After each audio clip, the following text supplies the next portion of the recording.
आज की चर्चा में स्वागत है। आज हम एक बहुत ही आम सवाल पर बात कर रहे हैं जो अक्सर संगीत सीखने वालों के मन में आता है, खासकर हारमोनियम जब शुरू करते हैं। हमारे पास कुछ नोट्स हैं जो इसी पर रोशनी डालते हैं कि भाई अगर किसी को हारमोनियम पे सा रे गामा मतलब बेसिक सुर पता है तो वो असल में गाने कैसे बजाएं। ये नोट्स हैं हारमोनियम पर गाना बजाना सीखें। ये एक तरीका बताते हैं और हाँ, ये मानकर चल रहे हैं कि सुनने वाले को सा रे गामा प धा नी सा इन सुरों की पहचान तो है। तो आज कोशिश रहेगी कि इन नोट्स की मदद से सुर जानने और एक धुन बजा पाने के बीच का जो गैप है ना, उसे कैसे भरें, इस पर थोड़ी गहराई से बात करें।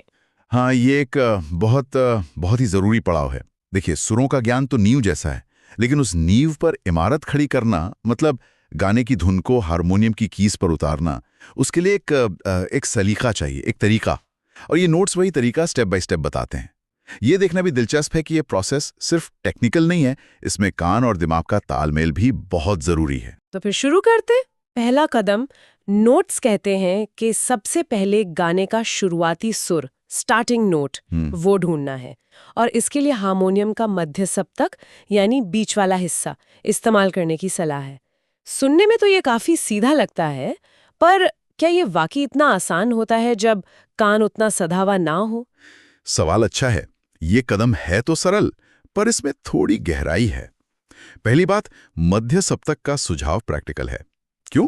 क्योंकि ज्यादातर लोगों का गला उसी रेंज में कंफर्टेबल होता है और कई पॉपुलर गानों की शुरुआत भी वहीं से होती है। अच्छा। तो शुरुआत थोड़ी आसान लगती है।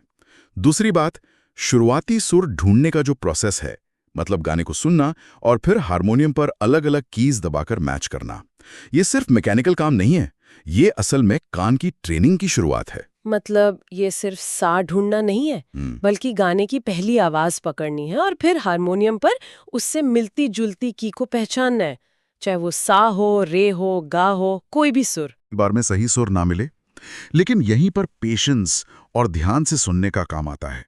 ये प्रोसेस सीखने वाले को एक तरह से मजबूर करता है कि वो गाने को सिर्फ सुने नहीं, बल्कि उसे बारीकी से पहचाने। अच्छा। नोट्स में जो उदाहरण है ना कि सा बजाकर गाकर देखो, वो इसी एक्टिव मैचिंग का हिस्सा है। हाँ हाँ, समझ गई। ये कान और बाजे के बीच एक पुल बनाने जैसा है।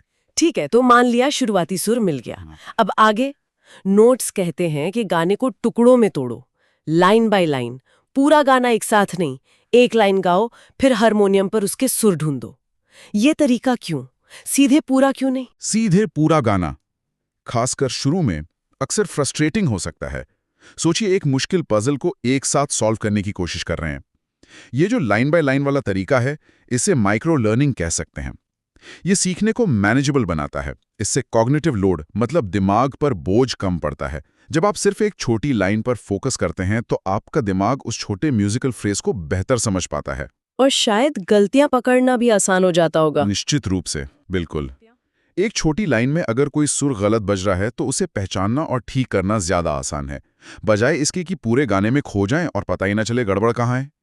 और हर लाइन को सही बजाने से एक सेंस ऑफ अचीवमेंट मिलता है। हाँ, कॉन्फिडेंस बढ़ता है।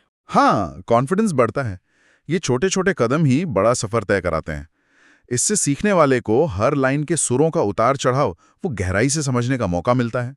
जैसे अगर लाइन सा रे गा मा है तो आसान है, लेकिन अगर उसमें कोमल या तीव्र स्वर हैं या सुरों के बीच गैप ज्यादा है तो एक बार में एक लाइन पर फोकस करने से वो बारीकियां पकड़ में आती हैं। ये बात समझ आती है। अच्छा, अब अगला कदम, ये मुझे पर्सनली बड़ा इंटरेस्टिंग लगा। नोट्स कहते हैं कि हर लाइन के जो सुर आप ढूंढते हैं उन्हें कॉपी में लिख लें, जैसे सा रे गा मा या जो भी पैटर्न हो। ये तो अपनी खुद की म्यूजिक शीट बनाने जैसा हुआ।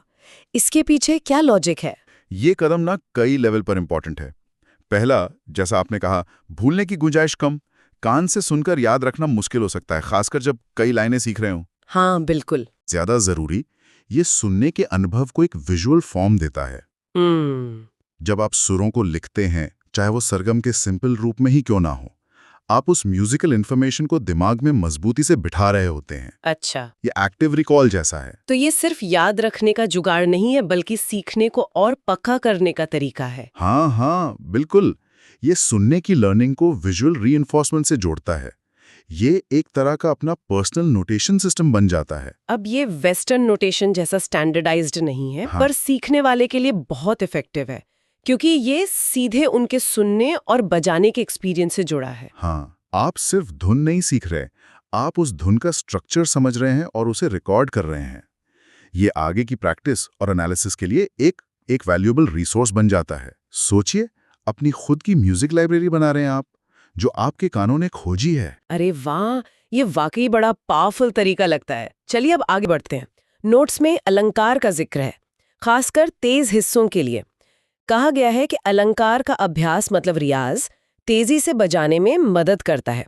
उदाहरण भी है, जैसे सा रे रे गा गा मा। तो क्या गाने बजाने के लिए सिर्फ मेन धुन के सुर ढूंढना काफी नहीं, अलंकार का क्या रोल है यहाँ? हाँ, ये सवाल अक्सर आता है। कई लोग सोचते हैं अलंकार तो बस उंगलियों की कसरत है, लेकिन ऐसा नहीं है। अलंकार हैं संगीत के फ्रेजेस या मुहावरों जैसे।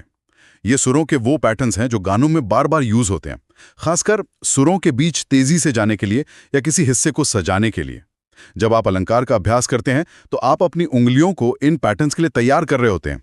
उनमें फुर्ती आती है, सफाई आती है, एक फ्लो आता है। तो मतलब जब गाने में कोई तेज हिस्सा आता है जिसमें सुर जल्दी जल्दी बदलते हैं, तो जो अलंकार प्रैक्टिस किया है वो वहां काम आ जाता है? बिल्कुल। मान लीजिए गाने में एक हिस्सा है सा रे गामा पा गामा रेसा।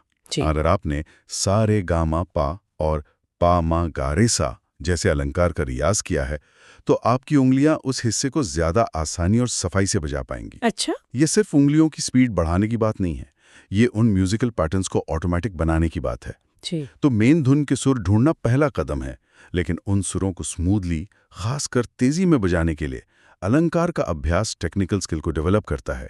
ये बेसिक सुर खोजने से आगे बढ़कर वादन में फिनिशिंग लाने की प्रक्रिया है। यानी अलंकार एक तरह से नींव और इमारत के बीच मजबूत सीमेंट जैसा काम करते हैं, जो स्ट्रक्चर को मजबूती भी देते हैं और सुंदरता भी। आप ऐसा कह सकते हैं। हाँ, वो सुरों के बीच के गैप को भरते हैं और म्यूजिक को फ्लो करने में मदद करते हैं।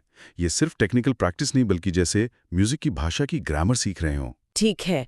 अब एक और बहुत जरूरी बात, ताल, रिदम। नोट्स कहते हैं कि सिर्फ सही सुर बजाना काफी नहीं, उन्हें गाने की सही लय, सही ताल के साथ बजाना भी जरूरी है। और इसमें हारमोनियम की धौंकनी जो बेलोज होती है उसका भी जिक्र है कि उसे भी एक लय में चलाना है। ये तालमेल बैठाना कितना चैलेंजिंग हो सकता है? ये बहुत ही क्रिटिकल पॉइंट है और अक्सर शुरू में सीखने वाले इस पर कम ध्यान देते हैं, क्योंकि सारा फोकस सही की ढूंढने पर होता है।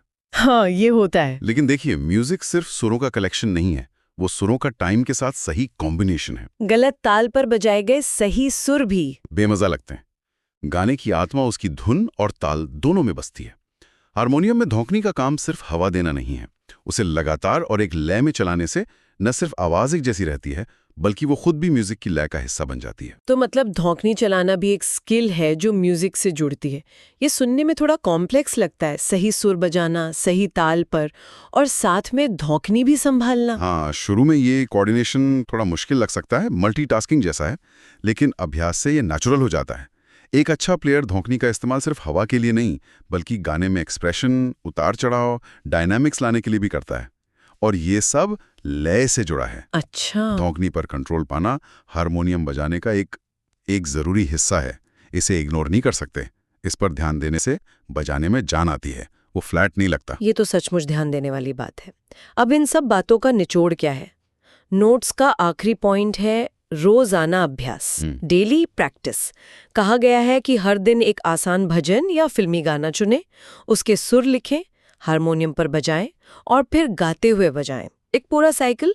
सुनने में तो सीधा है, पर क्या रोज करना इतना जरूरी है? किसी भी स्किल को सीखने में, खासकर म्यूजिक जैसी आर्टिस्टिक स्किल में, कंसिस्टेंसी मतलब निरंतरता सबसे जरूरी है। रोज थोड़ा थोड़ा अभ्यास करना, हफ्ते में एक बार कई घंटे बैठने से कहीं ज्यादा इफेक्टिव होता है। क्यों? क्योंकि रोजाना अभ्यास से मसल मेमोरी बनती है, कान ट्रेन होते हैं और जो सीखा है वो दिमाग में गहरा बैठता है। ये जो रूटीन बताया है ना, चुनें, लिखें, बजाएं और गाएं और बजाएं, ये पिछले सारे स्टेप्स को एक साथ लाता है और उन्हें मजबूत करता है। नोट्स में रोज एक आसान गाना चुनने को कहा गया है, तो क्या इसका मतलब है कि रोज नया गाना लेना बेहतर है, या एक ही गाने को तब तक दोहराना चाहिए जब तक वो परफेक्ट ना हो जाए? हाँ इसमें बैलेंस कैसे रखें? हाँ, ये अच्छा प्रैक्टिकल सवाल है। देखिए, शुरुआत में रोज एक नया आसान गाना लेना वो मोटिवेशन बनाए रखने में मदद कर सकता है। इससे अलग-अलग धुनों, तालों, सुर पैटर्न्स का एक्सपोजर मिलता है। कान के डेवलपमेंट के लिए अच्छा है। बोरियत भी नहीं होती होगी। हाँ, बोरियत से बचाता है। लेकिन जैसे जैसे आप कुछ गाने सीख लेते हैं, उनमें मास्टरी हासिल करना भी जरूरी है। मतलब उन्हें बार बार बजाना, लय पर ध्यान देना, सफाई लाना, एक्सप्रेशन के साथ बजाने की कोशिश करना। तो शायद एक अच्छा बैलेंस ये हो सकता है कि कुछ दिन नए आसान गाने एक्सप्लोर करें और कुछ दिन पहले सीखे हुए गानों को और बेहतर बनाने पर फोकस करें। जरूरी यह है कि रोज बाजे के साथ वक्त बिताया जाए। तो कुल मिलाकर ये नोट्स एक तरह से हारमोनियम पर गाने बजाने की जो पजल है, उसके टुकड़ों को जोड़ते हैं। सुरों की पहचान से शुरू करके गाने का पहला सुर ढूंढना, उसे टुकड़ों में तोड़कर सीखना, सुरों को लिखना, अलंकार का अभ्यास करना, ताल के साथ बजाना और इन सबको रोजाना प्रैक्टिस की आदत में ढालना, ये काफी सिस्टमैटिक और प्रैक्टिकल अप्रोच देते हैं। हाँ, बिल्कुल। ये मेथड कान से सुनकर सीखने के प्रोसेस को आसान और एक्सेसिबल बनाता है। इसमें ईयर ट्रेनिंग है, पर्सनल नोटेशन है, टेक्निकल प्रैक्टिस है, अलंकार, ताल और सबसे ज़रूरी कंसिस्टेंट एप्लीकेशन यानी लगातार अभ्यास। ये उन लोगों के लिए खास तौर पर यूज़फुल है जो फॉर्मल म्यूजिक थ्योरी में ज़्यादा उलझे बिना सीधे बाजे पर गाने बजाना सीखना चाहते हैं। हाँ, ये प्रैक्टिकल स्किल पर जोर देता है, जिससे कॉन्फिडेंस बढ़ता है। इसने निश्चित रूप से सुरों के ज्ञान और असल में बजा पाने के बीच की जो खाई है, उसे पाटने का एक साफ रास्ता दिखाया है। ये उस कैसे का जवाब देता है जो बहुत से नए सीखने वालों के मन में होता है। सही कहा। और अगर हम इसे थोड़ा और बड़े नज़रिए से देखें तो ये मेथड सिर्फ हारमोनियम तक ही सीमित नहीं है। इसके जो बेसिक प्रिंसिपल्स हैं, ध्यान से सुनना, छोटे हिस्सों में तोड़ना, पैटर्न्स पहचानना, अभ्यास करना, ये किसी भी इंस्ट्रूमेंट को कान से सीखने में अप्लाई हो सकते हैं। खासकर इंडियन म्यूजिक ट्रेडिशन में जहां सुनकर सीखने यानी श्रुति परंपरा का बहुत महत्व रहा है। ये सब हमें एक दिलचस्प सवाल पर भी लाता है, जिस पर आगे सोचा जा सकता है कि जब कोई इस मेथड से सिंपल धुनें कान से बजाने में कंफर्टेबल हो जाता है, तो अगला कदम क्या हो? वो अपने हारमोनियम बजाने में कॉर्ड्स या और कॉम्प्लेक्स हारमोनीज जैसी चीजें कैसे जोड़ना शुरू कर सकते हैं, जिससे उनका म्यूजिक और भी रिच हो सके। ये भविष्य में एक्सप्लोर करने के लिए एक रोमांचक एरिया हो सकता है।